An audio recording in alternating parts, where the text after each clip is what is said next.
Bienvenue dans l'épisode 13 de Odyssée de l'image.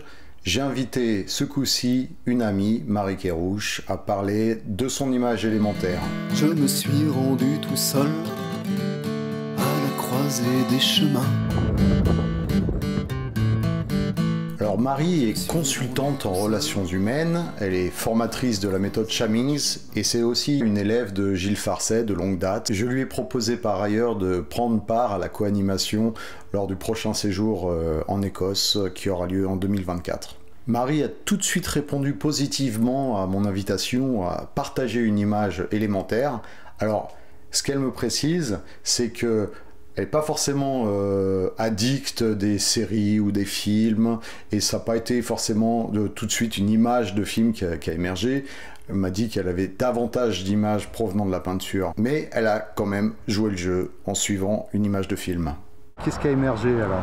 Donc c'est le visage de Neytiri, le personnage de Avatar. J'ai été complètement éblouie par ce film-là et j'ai été hantée par les visages et quand je revois le film, ça me fait toujours cet effet de visage mystérieusement connu et puis qui ouvre sur mon imaginaire, qui me raconte plein de choses en fait. C'est un personnage qui est complètement féminin et qui en même temps a un aspect guerrier, qui n'est pas du tout dans la séduction, la niaiserie de certains personnages féminins, qui est une initiatrice. C'est elle en fait qui va initier le héros à son monde. C'est un personnage qui représente pour moi l'humanité dans sa version la plus accomplie. Ils sont bleus les personnages et le bleu dans la nature ça n'existe pas en fait ce bleu là. Donc moi ça m'évoque un accomplissement de l'être humain et notamment de la conscience qui est bien plus vaste que celui auquel on a accès dans notre condition humaine ordinaire. Et en fait c'est Neytiri qui va accompagner finalement le héros, Jack Sully, dans l'appréhension de ce monde là. C'est elle qui va être choisie pour l'éduquer, pour lui faire connaître ce monde-là. Alors qu'au départ, c'est pas tellement son kiff. Mais elle va s'acquitter de cette tâche-là. Et puis petit à petit, elle va être séduite par son humanité à lui, finalement. Ses failles à lui et le courage dont il fait preuve pour mieux comprendre le monde dans lequel il est arrivé, pour aller vers elle, qui va finalement faire qu'ils vont se rencontrer vraiment. C'est aussi Neytiri, sa connexion profonde avec la nature, avec la planète, avec le vivant. Il y a tout ça derrière. Et toi alors, par rapport à cette image-là? Écoute, moi je sais que dans un premier temps, quand j'ai vu Avatar pour la première fois, j'ai pleuré presque du début à la fin. J'ai pleuré tellement ça me touchait, tellement je trouvais ça beau. Je pleurais d'émerveillement devant la beauté de ce film-là, sans comprendre. Voilà, donc ça c'est du coup comme image élémentaire, j'ai répondu à ta consigne je pense. Si après je dois aller plus loin, c'est sûr que ce personnage féminin très évolué, très accompli dans la conscience qu'il a de son appartenance à la nature, dans aussi sa capacité à à nouer un lien profond avec un être humain ordinaire, ça me touche, voilà.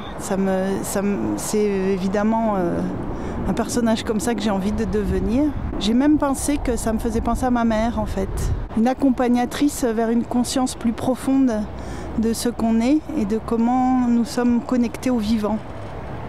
On la voit dans l'épisode suivant en mer aussi, y compris en mer blessée.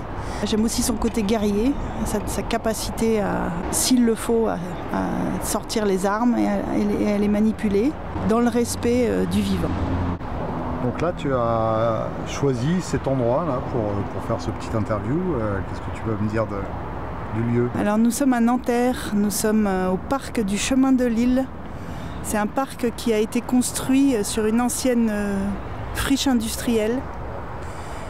C'est un parc qui est dédié à l'écologie, ce qu'on appelle un lieu de renaturation des villes. C'est un merveilleux témoignage de ce qu'on peut faire sur les ruines de l'industrie. Derrière moi, ce sont des carcasses qui ont été faites par un artiste avec des morceaux de métal issus de ce qui était là précédemment. Bon, ça peut être aussi une métaphore d'un monde qui finit, des dinosaures qu'il va falloir laisser derrière nous pour passer à autre chose.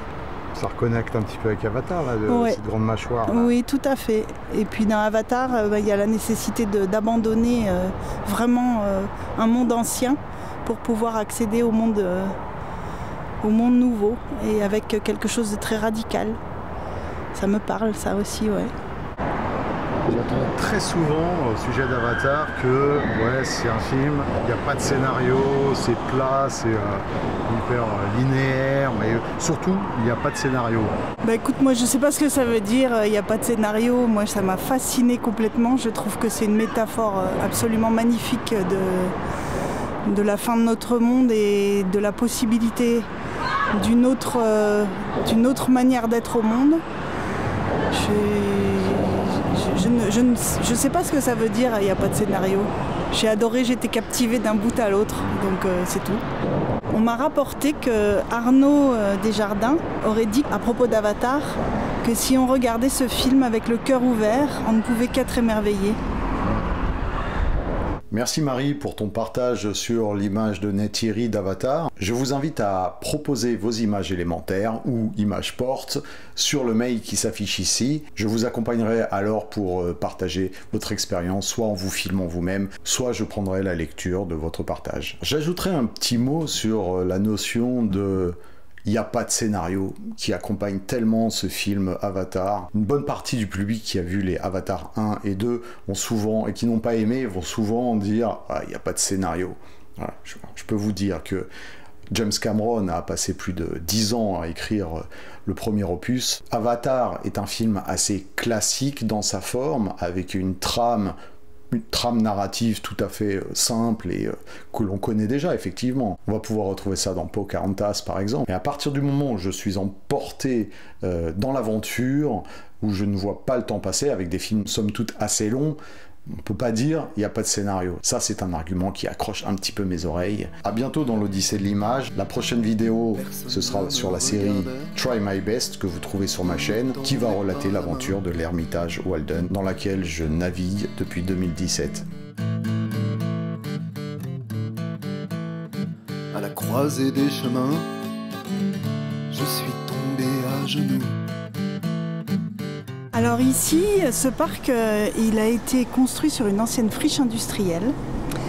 Et donc dans ce parc, on a toute une série de bassins par lesquels passe l'eau de la Seine, qui est remontée à l'aide d'une énorme pompe là-bas derrière, et qui passe ensuite dans différents bassins où il y a des végétaux qui la filtrent et qui rejettent ensuite une eau propre.